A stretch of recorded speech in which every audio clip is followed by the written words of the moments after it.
देखो बेटा, अभी तक हमने पढ़ा है कि जो एसी है, एसी करंट, उसकी इक्वेशन होती है I is equal to I naught sine omega t. Omega यहाँ पे एसी की फ्रीक्वेंसी है, और जो एसी ईएमएफ है उसकी इक्वेशन होती है ई नॉट साइन ओमेगा टी।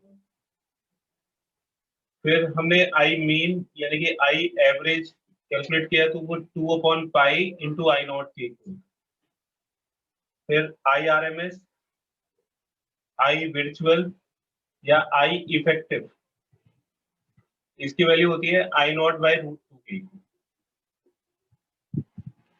ठीक है। फिर हमने पढ़ा कि अगर मान लीजिए कि कोई रजिस्टर है, उसके अक्रॉस अगर हम एसी ऑसिलेटर अप्लाई करते हैं, तो जो ईएमएफ है उसी की फेज में करंट होगी। I is equal to I naught sine omega t, यानी कि रजिस्टर के अक्रॉस ईएमएफ और करंट दोनों सेम फेज में होते हैं। अगर हम इसको एक इंडक्टर से कनेक्ट करते हैं, तो इंडक्टर से कनेक्ट करने पे जो करंट है वो 90 डिग्री फेज में पीछे रहती है। ई नॉट साइन ओमेगा टी है, तो इसके रिस्पेक्टिव जो करंट है आई, वो हो जाएगा I naught sine omega t minus pi by two, यानी कि फेज में ये 90 डिग्री पीछे रहेगी। इसमें एक और नया टर्म आता है XL. XL is equal to L into omega होता है। तो ये जो रेजिस्टेंस ऑफर करता है, ये जो ऑपोजिशन ऑफर करता है करंट को, उसकी वैल्यू एल ओमेगा के इक्वल होती है। इसका ग्राफ भी आपसे पूछा जाता है कि अगर आप फ्रीक्वेंसी को, एसी ऑसिलेटर की फ्रीक्वेंसी को बढ़ाते हैं, तो एसी ऑसिलेटर की फ्रीक्वेंसी बढ़ाने से एक्सएल इंक्रीज होता है। एक्सएल और ओमेगा दोनों एक दूसरे के डायरेक्टली प्रोपोर्शनल है, तो इस तरह का ग्राफ बनता है। अगर आप एक कैपेसिटर के अक्रॉस इसको कनेक्ट करते हैं, ये कैपेसिटर है और कैपेसिटर के अक्रॉस आप एसी ईएमएफ को अप्लाई करते हो, E is equal to E naught sine omega, तो इसमें जो करंट आएगी वो फेज में 90 डिग्री आगे रहेगी, यानी कि sign omega T plus pi by to के इक्वल रहेगी। इसमें एक नई चीज, ऑपोजिशन टू करंट। तो जो करंट के लिए जो ऑपोजिशन है उसको एक्स सी से डिनोट करते हैं। एक्स सी 1/c ओमेगा के इक्वल होता है, और ये जैसे जैसे हम फ्रीक्वेंसी को बढ़ाते हैं वैसे वैसे ये डिक्रीज करता है। इनवर्सली प्रोपोर्शनल का ग्राफ बना रहे हैं। अगर आप रेजिस्टेंस और ओमेगा का ग्राफ बनाओगे, तो ओमेगा से रेजिस्टेंस को कोई फर्क नहीं पड़ता, रेजिस्टेंस सेम बना रहे। ठीक है। तो आपको ये याद रखना है कि रेजिस्टेंस में करंट सेम फेज में होती है, इंडक्टर में करंट 90 डिग्री पीछे रहती है, और कैपेसिटर में करंट 90 डिग्री आगे होती है। तो वोल्टेज और करंट की फेज, एक्सएल का फॉर्मूला एल ओमेगा और एक्ससी का फॉर्मूला 1/c ओमेगा होता है। फिर इसके बाद हमने पढ़ा था आरएलसी सर्किट, आरएलसी सीरीज।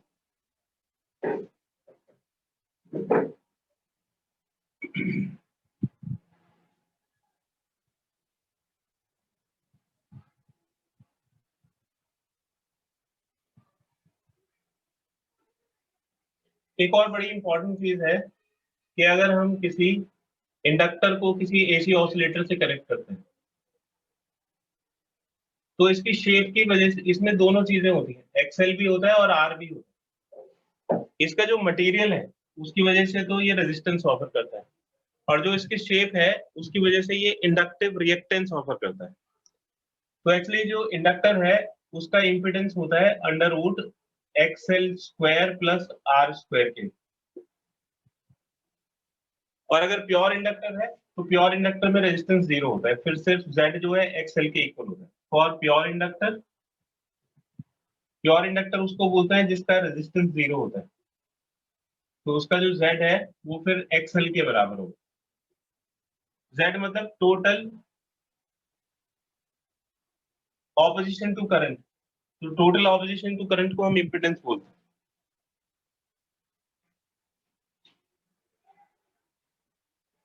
इसके बाद है सीरीज एलसीआर सर्किट। तो जो सीरीज एलसीआर सर्किट होगा उसमें तीन तरह की वोल्टेजेस होंगे। इसके अक्रॉस वोल्टेज को VL, इसके अक्रॉस VC और इसके अक्रॉस VR, और इन तीनों का जो रिजल्टेंट वोल्टेज है उसको हम अप्लाइड वोल्टेज या V से उसको डिनोट करते हैं। तो देखिए जो VL, VC और VR है, इसमें इस तरह का ग्राफ बनता है। VR को हम एक्स एक्सिस पे डिनोट करते हैं और करंट की फेज में होता है। तो VR और I जो है वो सेम फेज में होते हैं। इंडक्टर के अक्रॉस जो वोल्टेज होगी वो करंट से 90 डिग्री आगे होती है, और कैपेसिटर के अक्रॉस जो वोल्टेज होगी वो करंट से 90 डिग्री पीछे होगी। VL और VC में कोई एक ज्यादा होगा। मान लीजिए कि VL VC से ज्यादा है, तो अगर VL VC से ज्यादा है तो इन दोनों का रिजल्टेंट, ये 180 डिग्री का फेज डिफरेंस है, तो इन दोनों का रिजल्टेंट हो जाएगा VL माइनस VC, और इसका रिजल्ट हो जाएगा VR, और इन दोनों का रिजल्टेंट हो जाएगा V, तो ये कैपिटल V के इक्वल। तो ये VL माइनस VC को बताएगा, ये VR को बताएगा, और ये इनका फेज डिफरेंस, क्योंकि जो VR और I है वो सेम फेज में रहते हैं। तो यहाँ पे एक तो जो नेट वोल्टेज है उसका रिलेशन इन तीनों के साथ क्या होता है, तो जो नेट वोल्टेज है वो इन तीनों के साथ इस तरह से रिलेट करता है। पाइथागोरस थ्योरम लगाएंगे, V square is equal to this square plus this square, ये VR स्क्वायर हो जाएगा। इसमें वैल्यूज पुट करिए तो VL तो होता है I इंटू XL के, VC होता है I इंटू XC के, और VR होता है I इंटू R के इक्वल, और जो V है V वो I इंटू Z के इक्वल।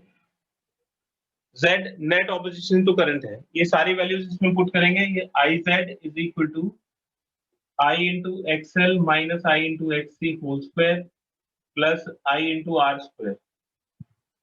तो करंट तो इन सभी में से कैंसिल हो जाएगा, और Z की वैल्यू हो जाएगी under root XL minus XC का स्क्वायर प्लस R स्क्वायर, तो ये Z की वैल्यू आ जाएगी।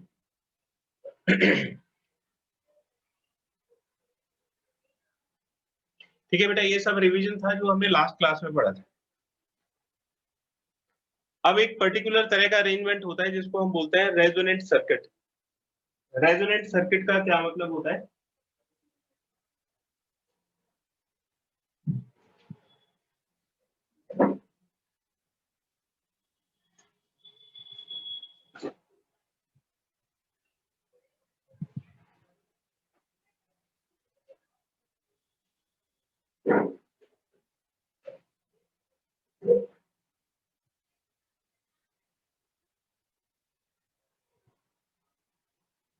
रेजोनेंट सर्किट हम उस सर्किट को बोलते हैं, ये सीरीज LCR सर्किट होता है जिसमें करंट मैक्सिमम होती है, इन विच करंट इज मैक्सिमम।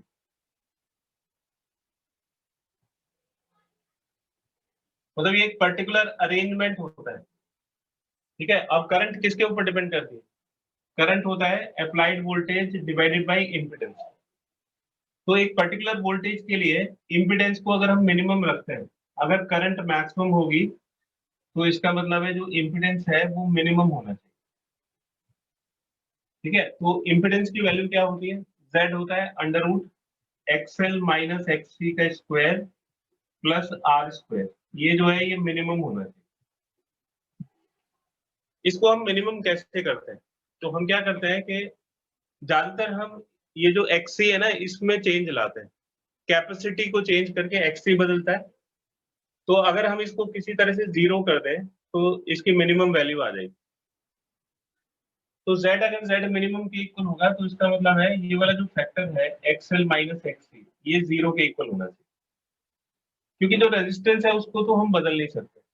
XL और XC को हम फ्रीक्वेंसी चेंज करके या कैपेसिटेंस चेंज करके बदल सकते हैं। तो फ्रीक्वेंसी मतलब AC ऑसिलेटर की जो फ्रीक्वेंसी है उसको बदल के हम इन दोनों को इस तरह से लिख सकते हैं कि ये 0 के इक्वल हो जाए और XL XC के इक्वल। तो XL का फॉर्मूला होता है L ओमेगा और XC होता है 1 अपॉन ओमेगा C, तो ओमेगा स्क्वायर हो जाएगा 1 अपॉन LC, और ओमेगा की वैल्यू हो जाएगी 1 अपॉन अंडर रूट LC। तो अगर आपको एक इंडक्टर गिवन है, इसको हम रेजोनेंट फ्रीक्वेंसी बोलते हैं। रेजोनेंट फ्रीक्वेंसी, इस पर्टिकुलर फ्रीक्वेंसी पे रेजोनेंस की कंडीशन बनती है। रेजोनेंस की कंडीशन पे जो इम्पीडेंस है वो मिनिमम होता है। इम्पीडेंस मिनिमम होगा तो अगर XL माइनस XC 0 के इक्वल है तो R स्क्वायर का अंडर रूट R के इक्वल हो जाएगा, यानी कि जो इम्पीडेंस है वो रेजिस्टेंस के इक्वल हो जाएगा। तो अगर इम्पीडेंस रेजिस्टेंस के इक्वल है तो इसका मतलब उससे कम इम्पीडेंस फिर पॉसिबल नहीं है और करंट मैक्सिमम हो जाएगा। तो ये रेजोनेंट फ्रीक्वेंसी आ गया 1/√LC। तो अगर हम एसी ऑसिलेटर की फ्रीक्वेंसी को इतना रखते हैं, अगर आपको इंडक्टर और कैपेसिटेंस दिया हुआ है तो उससे हम इस फ्रीक्वेंसी को कैलकुलेट कर सकते हैं, और इस पर्टिकुलर फ्रीक्वेंसी पे जो सीरीज एलसीआर सर्किट है वो रेजोनेंस की कंडीशन में होगा, यानी कि उससे उससे ज्यादा करंट पॉसिबल नहीं हो सकती। अगर हम रेजोनेंट फ्रीक्वेंसी को कैलकुलेट करें तो ये वाली जो फ्रीक्वेंसी है ये तो रेडियन पर सेकंड में आएगी, एंगुलर फ्रीक्वेंसी। अगर हम इसको 2 पाई से डिवाइड कर दें तो हमें ये फ्रीक्वेंसी मिल जाएगी हर्ट्ज में, यानी कि साइकिल्स पर सेकंड में। तो ये ओमेगा आर हो जाएगा हर्ट्ज 1/2π√LC। अगर XL माइनस XC 0 के इक्वल है, तो अगर XL XC के इक्वल है, XL is equal to XC, अब इसमें करंट को मल्टीप्लाई कर दो तो I into XL I into XC के बराबर हो जाएगा, और ये VL is equal to BC हो जाएगा। और आपको पता है कि VL और BC ऑपोजिट फेज में है, तो देखिए ये VL और BC दोनों इक्वल है और ऑपोजिट फेज में है, तो ये दोनों एक दूसरे को कैंसिल कर देंगे, सिर्फ VR बचेगा। तो VL अगर BC के इक्वल होगा तो ये VL और BC का रिजल्टेंट 0 हो जाएगा और सिर्फ VR बचेगा, यानी कि करंट और VR दोनों सेम फेज में हो जाएंगे। तो नेट करंट और net voltage will be in same phase. ठीक है, तो आपको कौन कौन से रिजल्ट इस पे ध्यान रखने हैं रेजोनेंस की कंडीशन में?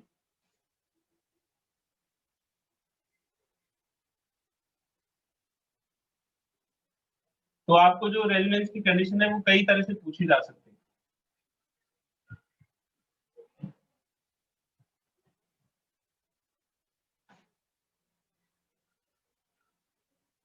रेजोनेंस कंडीशन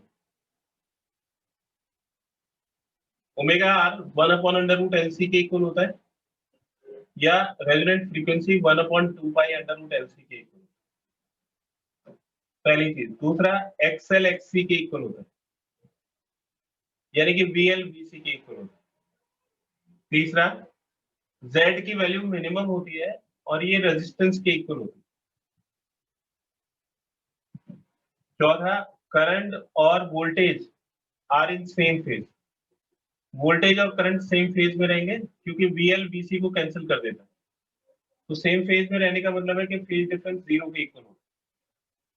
आगे हम एक और चीज पढ़ेंगे जिसको हम पावर फैक्टर बोलते हैं। तो फेज डिफरेंस अगर 0 के इक्वल है तो पावर फैक्टर की वैल्यू cos फाइव यानी कि cos 0 ये 1 के इक्वल हो जाएगा।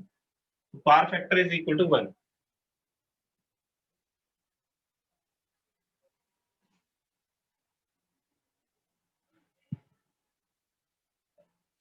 तो ये सब कुछ रेजोनेंस की कंडीशंस है।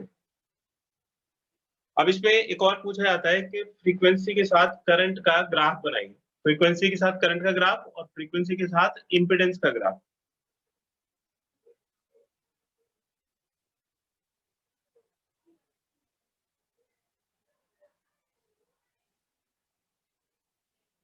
तो ये बड़े इंपॉर्टेंट ग्राफ्स हैं जो मैं अभी आपको बताऊंगा।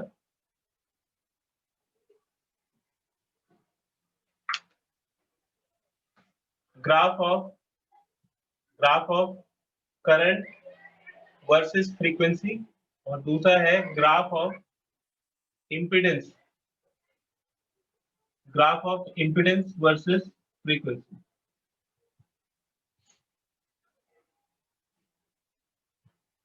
तो देखिए इसके रिलेटिव कुछ और ग्राफ देखिए कि जैसे जैसे हम, ये जो रेजिस्टेंस है ये ग्राफ है फ्रीक्वेंसी के साथ, यानी कि फ्रीक्वेंसी का रेजिस्टेंस पे कोई फर्क नहीं पड़ता।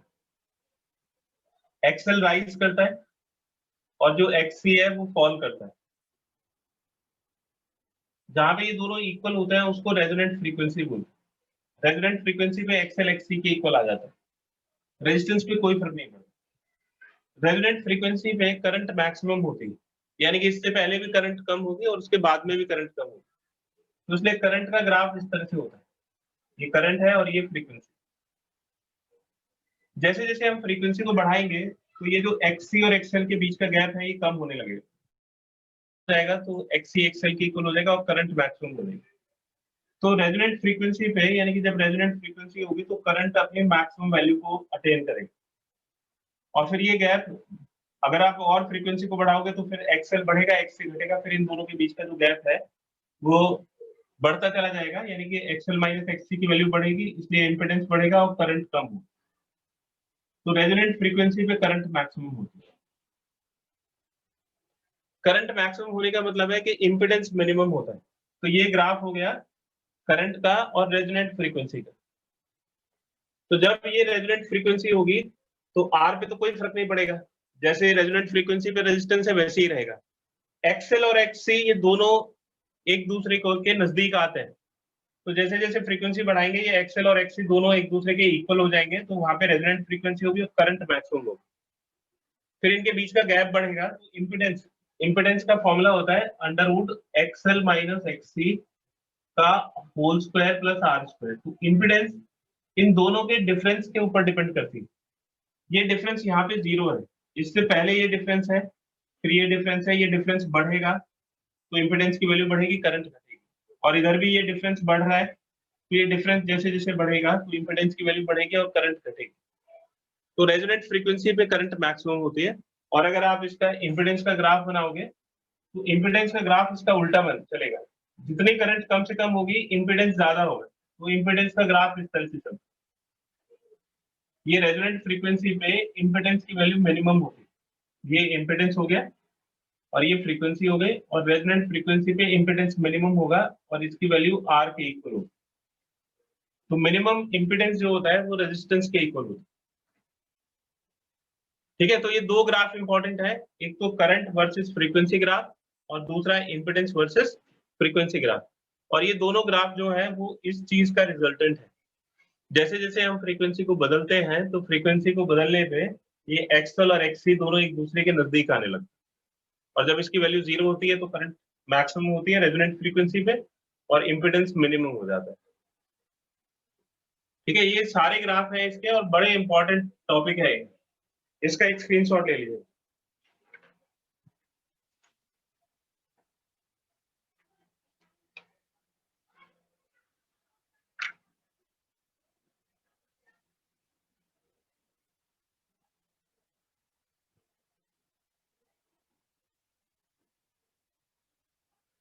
और इसमें एक बड़ा पॉपुलर क्वेश्चन आपसे पूछा जाता है कि, क्वेश्चन देखिए कि अगर जो फ्रीक्वेंसी है वो रेजोनेंट फ्रीक्वेंसी से कम है तो which of current end voltage will lead, दोनों में से कौन लीड करेगा। तो फ्रीक्वेंसी अगर रेजोनेंट फ्रीक्वेंसी से कम है तो ये वाली सिचुएशन बनेगी, इधर वाली, है ना, इस लाइन के ओमेगा आर से इस तरफ जो फ्रीक्वेंसी है वो रेजोनेंट फ्रीक्वेंसी से कम है। तो फ्रीक्वेंसी अगर रेजोनेंट फ्रीक्वेंसी से कम होगी तो देखिए ये एक्स सी एक्सएल से ज्यादा होगा, X C is greater than XL, यहाँ पे साफ साफ दिख रहा है। रेजोनेंट फ्रीक्वेंसी पे एक्स सी एक्सएल के इक्वल है, इस तरफ आओ तो एक्सएल की वैल्यू कम है और एक्स सी ऊपर है, एक्स सी का ग्राफ ऊपर है, एक्सएल का ग्राफ नीचे है, यानी कि एक्स सी की वैल्यू एक्सएल से ज्यादा होगी। अगर एक्स सी की वैल्यू एक्सएल से ज्यादा है, X C is greater than XL है, तो इसका मतलब है कि ये I into X C I into XL से ज्यादा होगा, यानी कि वी सी वी एल से ज्यादा होगा। अगर वी सी वी एल से ज्यादा है तो ऐसे सर्किट को बोलते हैं कि जो सर्किट है वो कैपेसिटेटिव है, सर्किट इज कैपेसिटेटिव, मतलब कैपेसिटर की जो वोल्टेज है वो ज्यादा है इंडक्टर से। तो देखिए ये इंडक्टर की वोल्टेज इस तरफ मार्क करते हैं और कैपेसिटर की वोल्टेज इस तरफ मार्क करते हैं और रजिस्टर की वोल्टेज इस तरफ। तो जब कैपेसिटर की वोल्टेज ज्यादा होगी तो इन दोनों का जो रिजल्टेंट है, इसका और इसका, ये वीसी माइनस वीएल डोमिनेट करेगा, वीसी माइनस वीएल बचेगा और इसकी जो डायरेक्शन है वो कैपेसिटर की तरफ होगी। मान लो ये 40 वोल्ट है, ये 10 वोल्ट है, तो इस तरफ 30 वोल्ट बचेगा, है ना, क्योंकि ये ऑपोजिट फेज में है, इसमें से इसको माइनस करोगे तो इसी तरफ बचेगा 30 वोल्ट। और ये वी आर हो गया, दिस इज वी आर। तो इन दोनों का जो रिजल्टेंट है वो इस तरफ आएगा, ये रिजल्टेंट वोल्टेज हो जाएगा। वी आर के डायरेक्शन में करंट होती है, इसलिए वोल्टेज इसमें पीछे रह जाएगी। तो सर्किट अगर कैपेसिटेटिव होता है तो ये ग्राफ बनता है, वोल्टेज पीछे और करंट आगे। तो सर्किट कैपेसिटिव होने का क्या मतलब है कि करंट लीड्स वोल्टेज, कि करंट वोल्टेज को लीड करती है। इसी तरह से इसका दूसरा पार्ट आपसे पूछा जा सकता है कि भाई अगर करंट रेजोनेंट, अगर फ्रीक्वेंसी रेजोनेंट फ्रीक्वेंसी से ज्यादा है तो दोनों में कौन लीड करेगा। इसका नेक्स्ट पार्ट देखिए, अगर फ्रीक्वेंसी रेजोनेंट फ्रीक्वेंसी से ज्यादा है तो विच विल लीड, करंट और वोल्टेज में कौन सा लीड करेगा।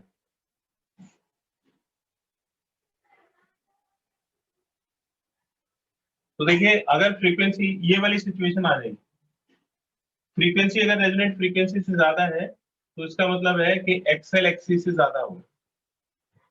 इसमें करंट से मल्टीप्लाई करो तो आई एक्सएल आई एक्सी से ज्यादा होगा, यानी कि वीएल वीसी से ज्यादा होगा। अगर वीएल वीसी से ज्यादा होगा तो ये वीएल और ये वीसी, वीसी इसमें कम पड़ रहा है और ये वीआर, तो इन दोनों का जो रिजल्टेंट है वो वीएल माइनस वीसी बचेगा। This is VL minus VC और ये वीआर होगा। तो इसका जो रिजल्टेंट है ये वी आ गई और ये इसका फेज डिफरेंस होगा। तो इसमें अब देखिए कि वोल्टेज आगे और करंट पीछे, तो वीएल अगर वीसी से ज्यादा है तो इसका मतलब जो सर्किट है उसको हम बोलते हैं कि सर्किट इंडक्टिव है। सर्किट के इंडक्टिव होने का मतलब है कि जो वोल्टेज है वो करंट से लीड करती है, वोल्टेज लीड बाय आई। तो कैपेसिटिव सर्किट में करंट लीड करती है और इंडक्टिव सर्किट में वोल्टेज लीड करता है। और बड़ा मैथमेटिकल है, इसमें रटने जैसा कुछ नहीं है। आप इस ग्राफ को अच्छी तरह से समझ लीजिए तो यही सारी चीज एक्सप्लेन कर देता है। फ्रीक्वेंसी के ऊपर एक्सएल और एक्ससी किस तरह से चेंज होता है, इसके चेंज होने से करंट चेंज होती है, इंपेडेंस चेंज होता है, और ये वोल्टेज और करंट के बीच का फेज डिफरेंस। तो इससे ग्राफ से ये साफ पता लग जाता है कि दोनों में कौन सा फिजिकल क्वांटिटी लीड करती है और कौन सी लैग करती है। बड़ा इंपॉर्टेंट क्वेश्चन है ये, हमेशा पूछा जाता है।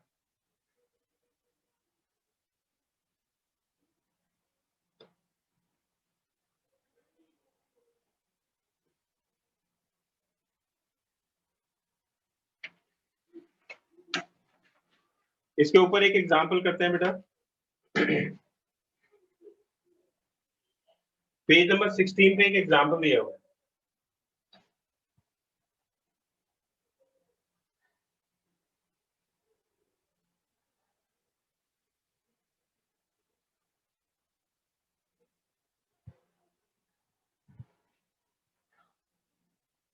An LCR series circuit containing resistance 10 ohm, तो आपको दिया हुआ है कि जो रेजिस्टेंस है वो 10 ओम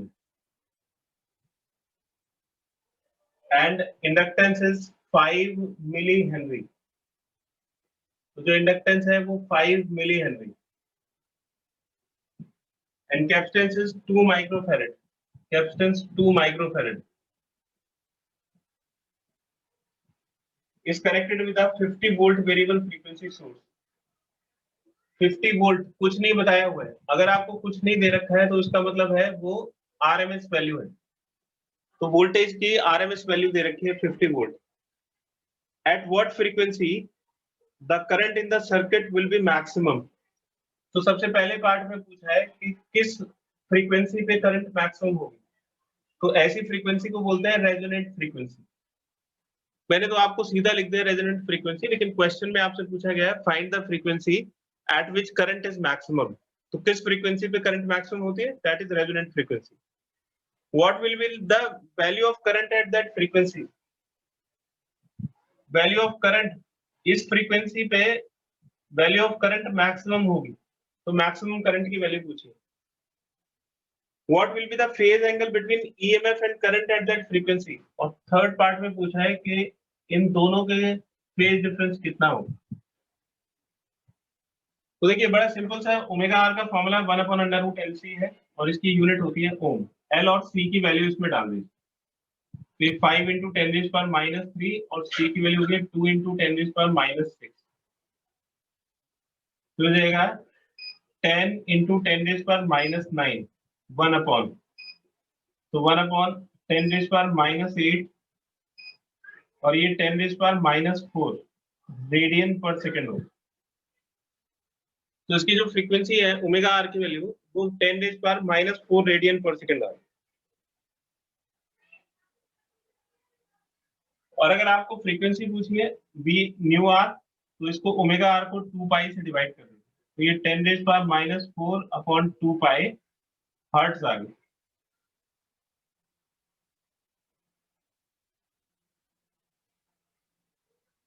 ये 1 अपॉन 10⁻⁻4 होगा, 1 अपॉन 10⁻⁻4, तो ये 10⁻⁻4 ऊपर जाके 10⁻4 हो जाएगा, तो 10⁻4 अपॉन 2 पाई हर्ट्ज। फिर करंट की मैक्सिमम वैल्यू पूछी, तो करंट की maximum value I is equal to V upon Z होता है। Z की मिनिमम वैल्यू करंट की मैक्सिमम वैल्यू को बताएगा। तो V की वैल्यू दे रखी है 50 और Z की मिनिमम वैल्यू रेजिस्टेंस के इक्वल होगी। रेजिस्टेंस दिया हुआ है 10 ओम, तो ये 5 एम्पियर की करंट आ गई। तो करंट की मैक्सिमम वैल्यू होगी 5 एम्पियर। और फिर फेज डिफरेंस पूछा है। आपको पता है कि रेजोनेंस के केस में फेज डिफरेंस 0 डिग्री होता है। At resonance voltage and current are in same phase. तो वोल्टेज और करंट दोनों सेम फेज में होता है, और जब दोनों सेम फेज में होंगे तो जो फेज डिफरेंस है वो 0 के इक्वल होता है, यानी कि 5 इज इक्वल टू 0।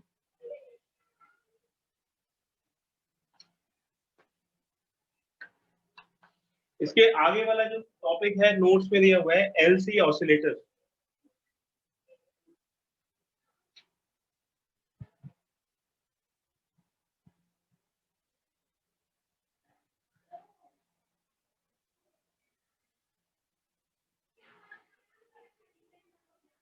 देखिए जो एलसी ऑसिलेटर है वो सिलेबस में नहीं है। LC oscillator is not in syllabus, ठीक है, लेकिन जिसको जरूरत है वो आप इसको पढ़ लीजिएगा, समझ में आ जाएगा, मुश्किल चीज नहीं। तो एलसी ऑसिलेटर अब सिलेबस में नहीं है।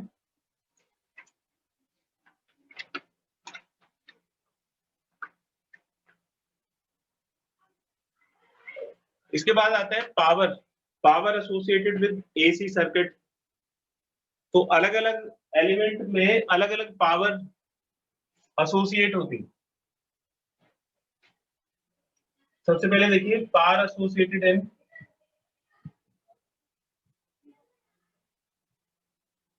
Resistance only. अगर खाली रेजिस्टेंस है तो उसमें कितनी पावर एसोसिएट होती है। पावर का मतलब होता है वर्क डन अपॉन टाइम। तो जैसे सपोज करिए कि आपको एक ईएमएफ दे रखा है ई नॉट साइन ओमेगा टी, तो इसके अक्रॉस रजिस्टर में जो करंट होती है वो सेम फेज में आती है।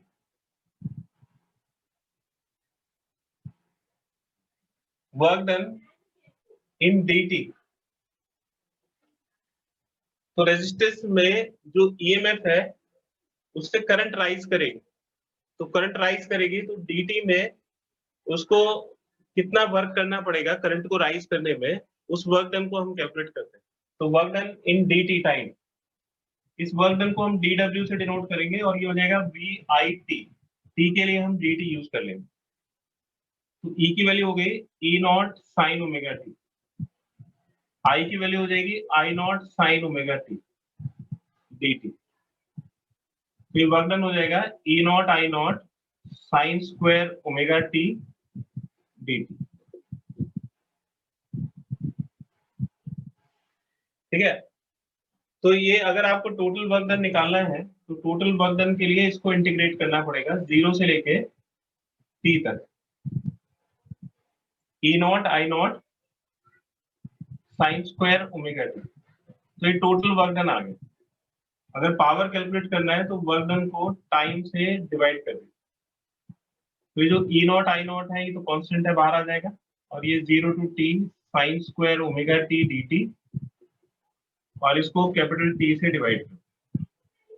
ठीक है, तो ये साइन स्क्वायर की एवरेज वैल्यू आ जाएगी, और साइन स्क्वायर की एवरेज वैल्यू होती है 1/2। तो ये E नॉट I नॉट और साइन स्क्वायर की एवरेज वैल्यू 1/2 आ जाएगी। तो जो एवरेज पावर है रेजिस्टेंस से अकॉर्डिंग वो ई नॉट आई नॉट बाई 2 के इक्वल आता है। तो एवरेज पावर आपको इसको इंटीग्रेट करके नहीं लिखना है, सीधे इसकी वैल्यू 1/2 पुट कर लीजिए। तो जो एवरेज पावर है वो हो जाएगा E naught by root two into I naught by root, तो ये हो जाएगा E R M S into I R M S. ठीक है, तो average power associated with resistor is equal to work done upon time. ये work done हो गया, इसको टाइम से डिवाइड करोगे तो ये साइन स्क्वायर की एवरेज वैल्यू, साइन स्क्वायर की जो एवरेज वैल्यू है वो 1/2 के इक्वल होगी। साइन की एवरेज वैल्यू 0 होती है और साइन स्क्वायर की एवरेज वैल्यू 1/2, तो ये E naught I naught by 2, ये एवरेज पावर आ जाएगी E R M S into I R M S की। बिल्कुल इसी तरह से अब इंडक्टर में कैलकुलेट करते हैं।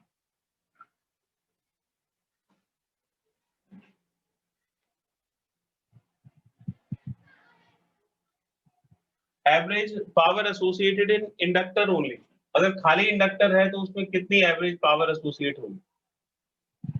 तो देखिए कि अगर इंडक्टर में ई नॉट साइन ओमेगा टी है तो करंट उसमें पीछे रह जाती है, यानी कि E naught sine omega t minus pi by 2 रह जाता है। अगर हम इसको ओमेगा टी ले लें, ये E naught sine omega T, इसको ओमेगा टी ले लें, तो इसका मतलब है कि जो वोल्टेज है वो आगे होगी 90 डिग्री। हम इसको ऐसे लिख सकते हैं, या तो इसमें से 90 डिग्री माइनस कर दें या इसमें 90 डिग्री प्लस कर दें, एक ही बात। तो साइन 90 प्लस थीटा होता है कॉस थीटा के इक्वल, तो इसको हम लिख सकते हैं ई नॉट कॉस ओमेगा टी। तो जो टोटल वर्क डन है वो डी डब्ल्यू का इंटीग्रेशन हो जाएगा 0 से लेकर टी तक, और डी डब्ल्यू हो जाएगा ई आई डी टी। ई की वैल्यू डाल दीजिए E naught cos omega T, I की वैल्यू डाल दीजिए I naught sine omega T D T. ये E naught I naught constant होगी और ये हो जाएगा sine omega t cos omega T D T. अब इसको साइन का फंक्शन बनाने के लिए 2 से मल्टीप्लाई और डिवाइड कर दीजिए, तो ये E naught I naught by 2, ये 2 बाहर आ जाएगा और ये 2 sine theta cos theta sine 2 theta की आइडेंटिटी हो जाएगी, तो ये sine 2 omega T D T हो। और साइन की जो एवरेज वैल्यू होती है वो 0 के इक्वल होती है, तो ये वर्क डन हो गया 0। अगर वर्क डन 0 हो गया तो पावर होता है वर्क डन अपॉन टाइम, तो 0 अपॉन टाइम 0 के इक्वल। यानी कि एक प्योर इंडक्टर में अगर आप देखोगे कि कितनी पावर लॉस होता है, तो प्योर इंडक्टर में पावर लॉस 0 के इक्वल होता है। तो रेजिस्टेंस की वजह जगह इंडक्टर फायदा यूज करने में यही फायदा होता है कि उसमें पावर लॉस कम होता है, 0 पावर लॉस होता है।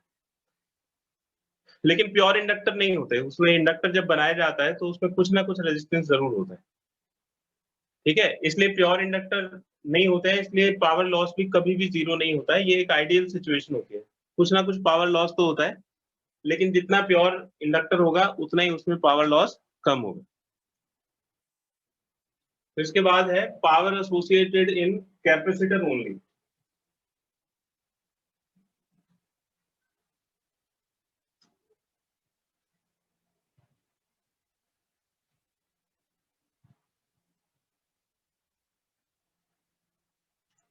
पावर एसोसिएटेड इन कैपेसिटर ओनली, अगर प्योर कैपेसिटर है तो उसमें कितनी पावर एसोसिएट होती है।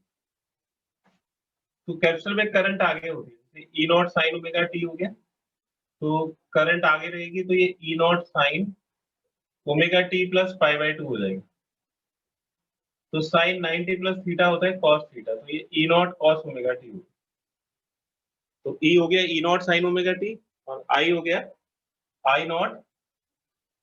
I naught cos omega T.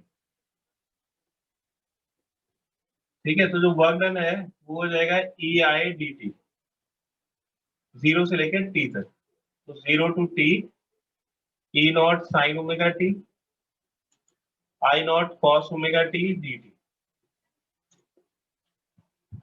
अब इसमें बिल्कुल पहले की तरह कैलकुलेशन होगी, बस इतना फर्क है, पहले इसके साथ कॉस था, इसके साथ साइन, लेकिन मल्टीप्लीकेशन में तो वो एक जैसा ही हो गया।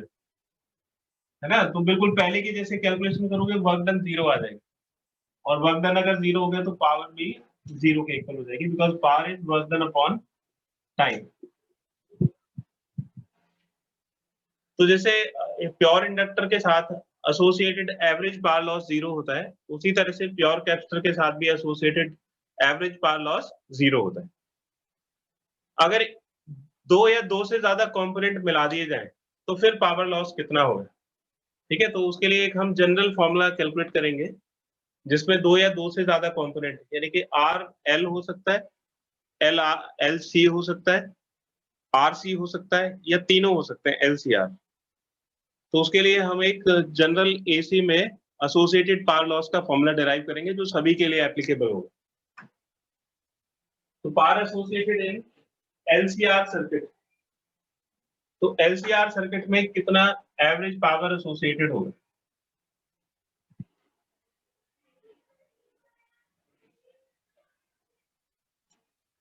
पावर एसोसिएटेड इन LCR circuit, series LCR circuit. तो उसमें देखिए जो करंट है, ये जैसे E naught sine omega T होगा, तो करंट का कुछ ना कुछ फेज डिफरेंस इसके साथ होगा।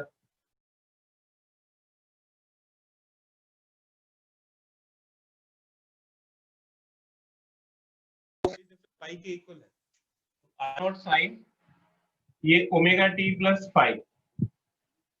तो करंट में और ईएमएफ में मान लीजिए कि फाइव का फेज डिफरेंस हो गया, तो इसमें जो टोटल वर्क डन है वो कैसे कैलकुलेट करेंगे, तो ई आई डी टी,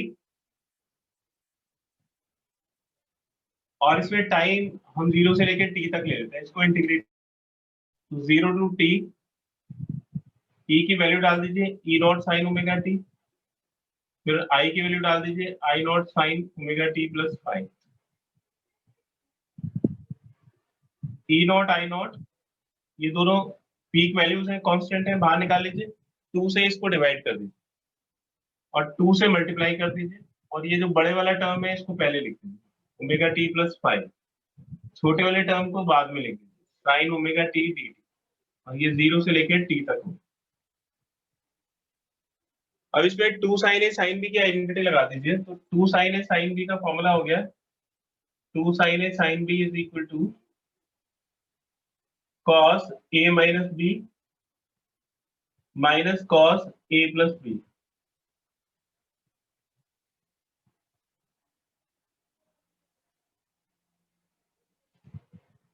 तो हो जाएगा कॉस ओमेगा टी, ए की वैल्यू डाल दीजिए ओमेगा टी प्लस फाइव, और बी हो गया omega t minus cos omega T plus five plus omega t, ये ओमेगा टी से ओमेगा टी कैंसिल हो, cos five minus cos two omega T plus five.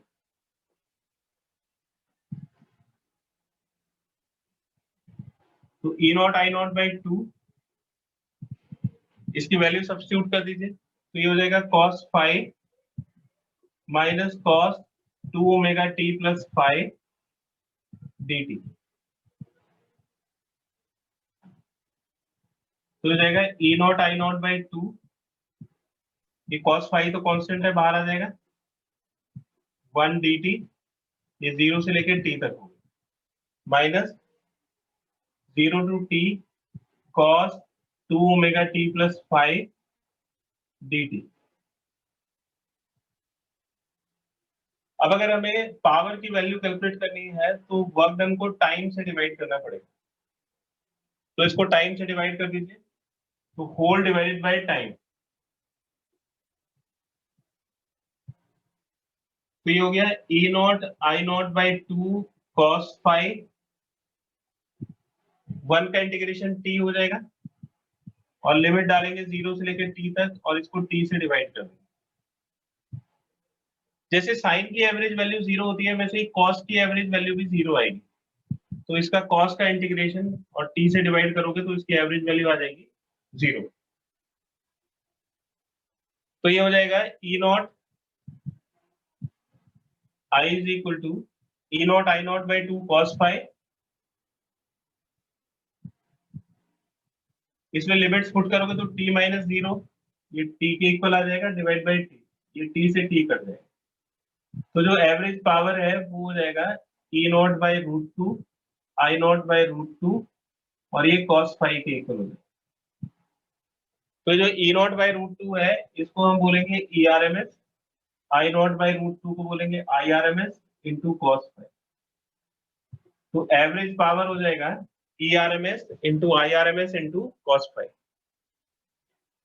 अब देखिए कि ये एक जनरल फॉर्मूला है, इससे हम सबकी एवरेज पावर निकाल सकते हैं। जैसे इंडक्टर की एवरेज पावर निकालेंगे तो जो फेज डिफरेंस है वो पाई बाई टू के इक्वल हो जाएगा, तो कॉस पाई बाई टू 0। अगर आपको कैपेसिटर का निकालना है तो भी पाई बाई टू तो 0। रजिस्टर के केस में 0 होता है तो कॉस 0 1 हो जाएगा, तो पावर हो जाएगी E R M S into I R M S. और अगर कुछ और है जैसे आरएलसी सर्किट में फाई कुछ भी हो सकता है, तो ये एवरेज फॉर्मूला हो गया E R M S into I R M S into cos phi. ये एवरेज पावर का फॉर्मूला हो गया, जो जनरल फॉर्मूला है, जो सभी के लिए एप्लीकेबल है। इसका एक स्क्रीनशॉट ले लीजिए।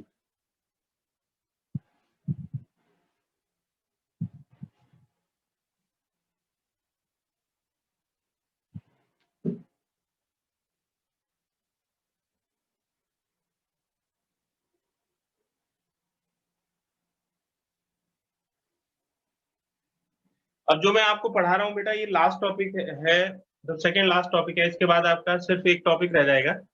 अब जो मैं पढ़ा रहा हूँ वो नोट्स में नहीं है, तो आप इसका एक स्क्रीनशॉट ले लीजिएगा और इसको अपने पास रखिएगा। इसको बोलते हैं power factor. Power factor, power factor क्या होता है? ये होता है पावर फैक्टर की पहले definition, it is the measurement of the tuning of the circuit.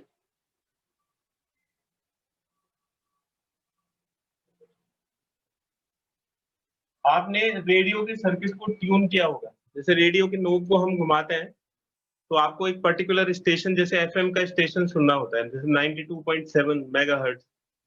तो जब वो 92.7 मेगाहर्ट्ज पे पहुंच जाता है जो पॉइंटर है, तो आप फिर 92.7 मेगाहर्ट्ज के सिग्नल को सुन पाते हैं। तो उस टाइम क्या होता है कि उसका जो सर्किट होता है, रेडियो का जो पीछे सर्किट है जिसमें कैपेसिटर और इंडक्टर और रेजिस्टर होता है, उस टाइम रेजोनेंस की कंडीशन क्रिएट होती है। तो जब रेडियो का जो सर्किट है, आरएलसी सर्किट है, उसकी रेजोनेंट फ्रीक्वेंसी जब सिग्नल की फ्रीक्वेंसी से मैच करती है तो करंट मैक्सिमम हो जाती है, जिसकी वजह से आपको साउंड सुनाई देती है।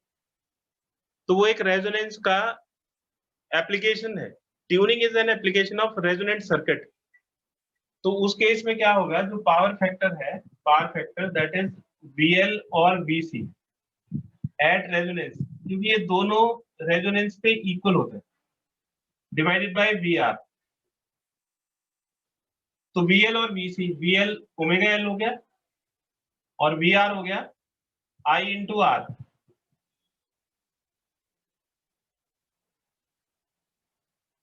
VL हो गया I इंटू एक्सएल, और ये हो जाएगा I इंटू आर, I से I कट जाएगा। एक्सएल की वैल्यू L इंटू ओमेगा के इक्वल होती है, और क्योंकि रेजोनेंट सर्किट है तो ओमेगा एट रेजोनेंस, तो ये L अपॉन आर, और रेजोनेंट फ्रीक्वेंसी का फॉर्मूला हो जाएगा 1 upon under root L C. तो 1 upon R, under root L से एल को कैंसिल करेंगे तो 1 upon R under root L by C हो जाएगा, and this is called power factor. ठीक है, तो ये पावर फैक्टर का फॉर्मूला हो गया 1 upon R under root L upon C. और क्योंकि वोल्टेजेस का रेशियो होता है तो इसकी कोई यूनिट नहीं होती है ना, this is simply a number, और इसकी कोई यूनिट नहीं होगी। इसका एक स्क्रीनशॉट ले लीजिए।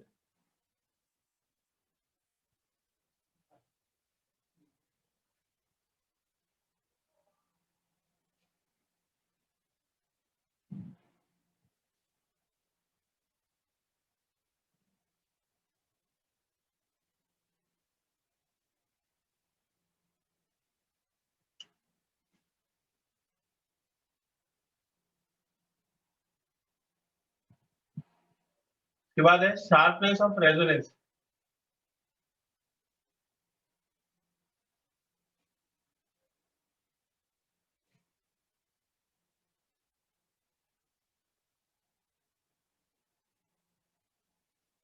ये हम दो सर्किट को कंपेयर करते हैं, ये ज्यादा शार्प है,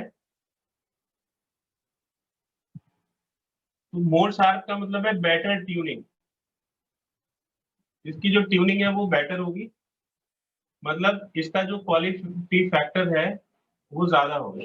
ये ग्राफ किस किस के बीच में हम बना रहे हैं, फ्रीक्वेंसी और करंट के बीच में बना रहे हैं।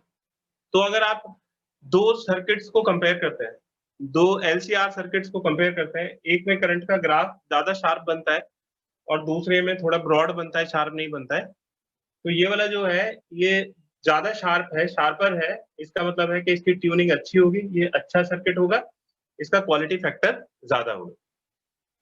इसका एक स्क्रीनशॉट ले लीजिए।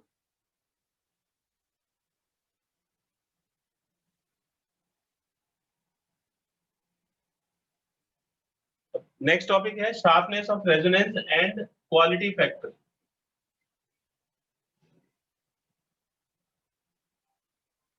तो इस ग्राफ से क्वालिटी फैक्टर कैसे निकालना है, ये जैसे फ्रीक्वेंसी और ये करंट हो गई और ये करंट का एक ग्राफ हो, तो इसके ये जो पॉइंट्स है इनको बोलते हैं हाफ पावर पॉइंट। इसमें जो करंट होती है वो IRMS के इक्वल होती है and these points are called half power point.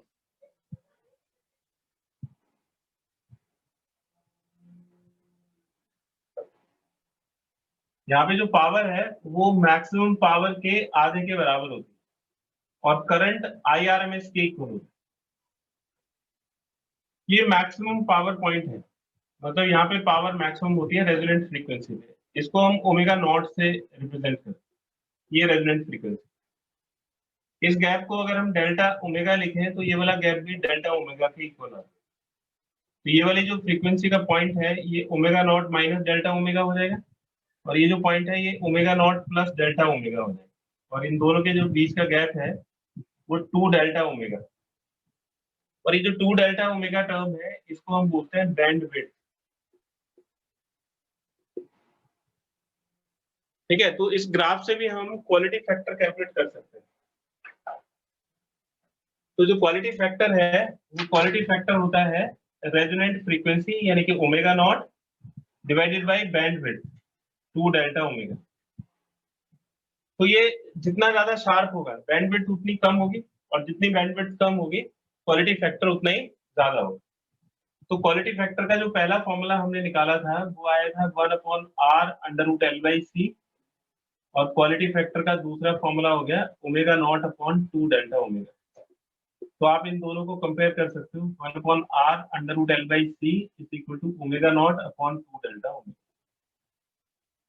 और ओमेगा नॉट क्या होता है, ओमेगा नॉट होता है रेजोनेंट फ्रीक्वेंसी यानी कि 1/√LC। तो आपसे इसमें क्या पूछा जा सकता है, आपको RLC देके पूछ सकता है क्वालिटी फैक्टर निकालो, या RLC देके आपसे पूछ सकता है कि बैंडविड्थ कैलकुलेट करो, बैंडविड्थ इज 2 डेल्टा ओमेगा। तो ये वाला जो टर्म है इसकी वैल्यू भी पूछ सकता है।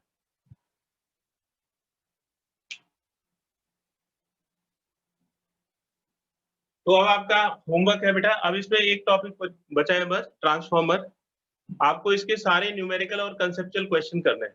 नेक्स्ट क्लास में हम इसके सारे न्यूमेरिकल्स और कंसेप्चुअल क्वेश्चन डिस्कस करेंगे।